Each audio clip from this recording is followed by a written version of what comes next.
Good morning. It's Thursday morning. It's, I don't know, 70-some degrees. I've been planting some raspberries. Just had 25 plants to plant to fill in some holes where we lost some. This is what they look like. Just bare root. And I got these from Norse Farms. I usually get them from there. There's a lot of other places to get, but I've just always dealt with them. But dip them in this bucket, and it's got a fertilizer gel that sticks to the roots. I don't know if you can see that or not, but it's supposed to help them take off faster, take up nutrients and whatnot. Just dip them, put them in the ground. Don't plant these very deep. I really don't know what the exact planting depth is. I just put them down to the moisture, probably 2 to 3 inches, 2 inches. It might be too deep, 2 inches. Gonna do that. I didn't do a lot of filming yesterday because just busy. We did some replanting, picked strawberries. I mean, picking strawberries. We picked, I don't know, 38 quarts yesterday. That's about what we pick a day. No, that's about all I want to pick. 30 to 40 is just what I want. We sell them right there at the farm by mainly orders people call. I don't want any more than that. Any more than that, you need more help.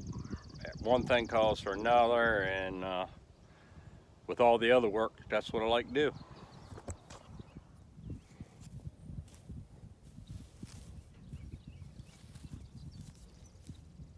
It's kind of hard to do one-handed.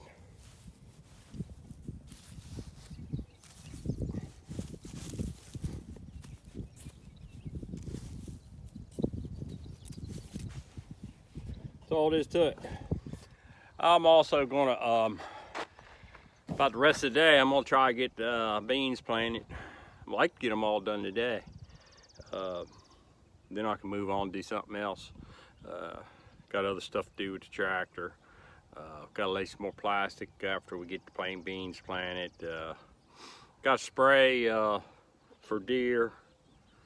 Get the spray, you know, my sprayer that I spray my produce with. I got to get it ready. So that's about what I'm going to try to do today.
Well, it's the end of the day. I got to close up greenhouses. Chance of storms tonight. Plus cool off storms, the front coming through. I got to close them up. It's been pretty nice. I've had 3 days, and I think it's been 3 nights in a row I haven't had to close up. That's been nice, but back to closing up through the weekend anyway. You can see that's where the other zone is. Starts right there. This back this way is all buried PVC. I wish I could have done it. I wish I'd done it all that way at the beginning, but that would have been a lot more money. It's about $5 a row to hook that stuff up, plus $2 a foot for the pipe. You get by a little cheaper with the glue hose, and the fittings are cheaper. But eventually I'll get it all switched over. The rest of this field is all buried. You can see the riser. I still left the risers there. I manually turn them on. The really good systems you can electric. Run electric and be automatic and computerized and whole 9 yards. But you're talking, I don't know, last year it was a couple $1,000 an acre.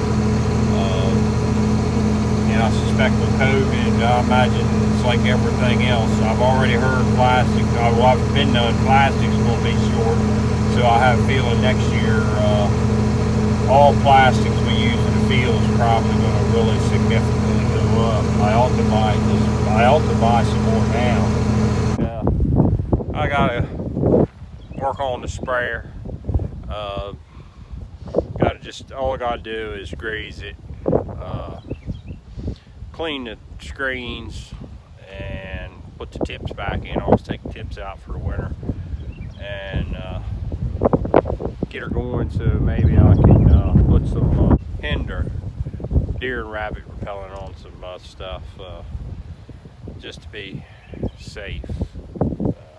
That's what I got to do right now. Basically, these are the tips. They're cone tips.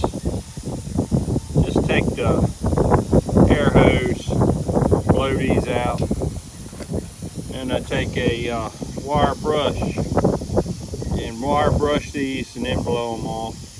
I spray a lot of copper, so they tend to build up over time, and then if you let them sit in a bucket over the winter, they dry up and they clean up pretty good. This one actually isn't too bad. We'll see if we can find one that is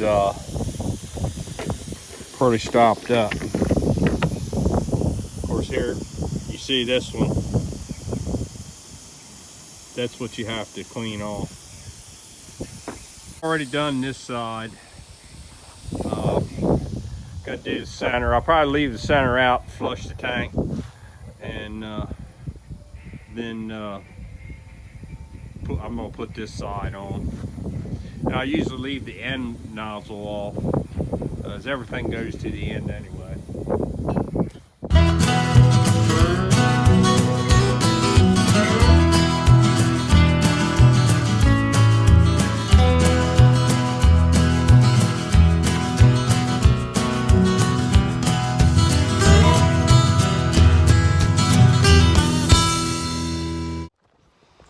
Good afternoon. It's Sunday afternoon. We picked strawberries this morning, but we didn't pick that many.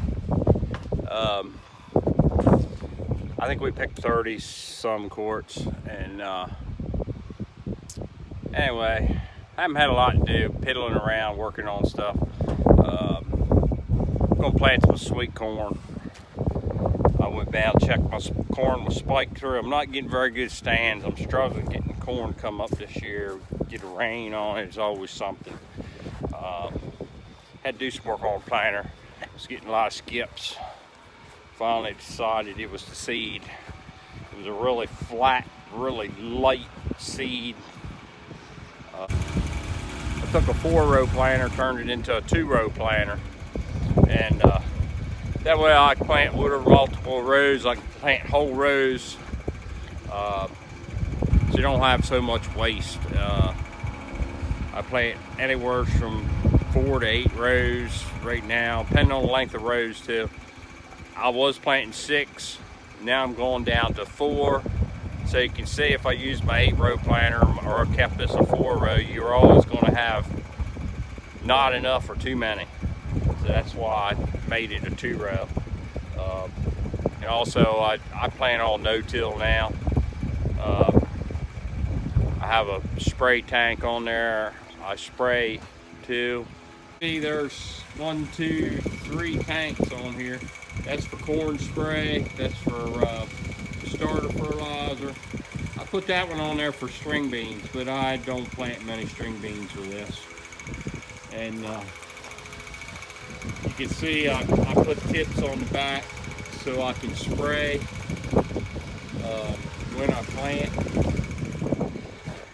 I went ahead and did this way.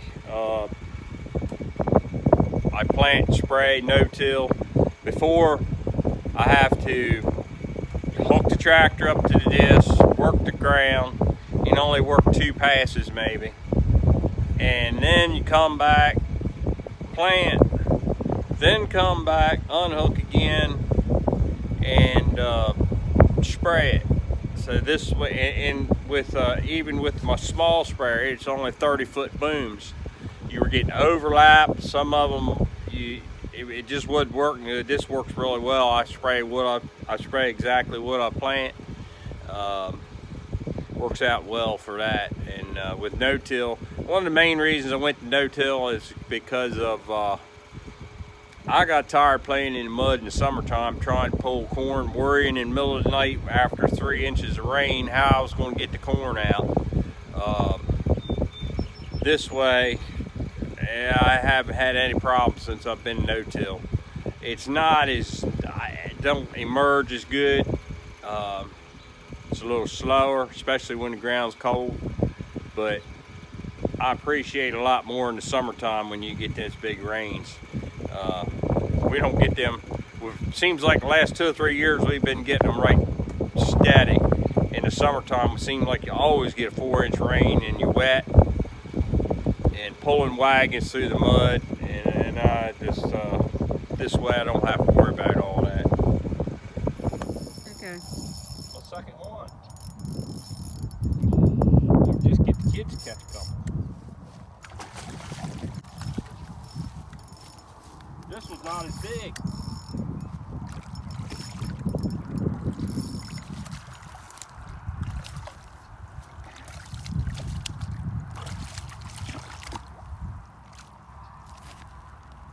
I cut the oil. Ow! Thanks for watching our video, and be sure to give us a thumbs up and subscribe for our upcoming videos. Thanks.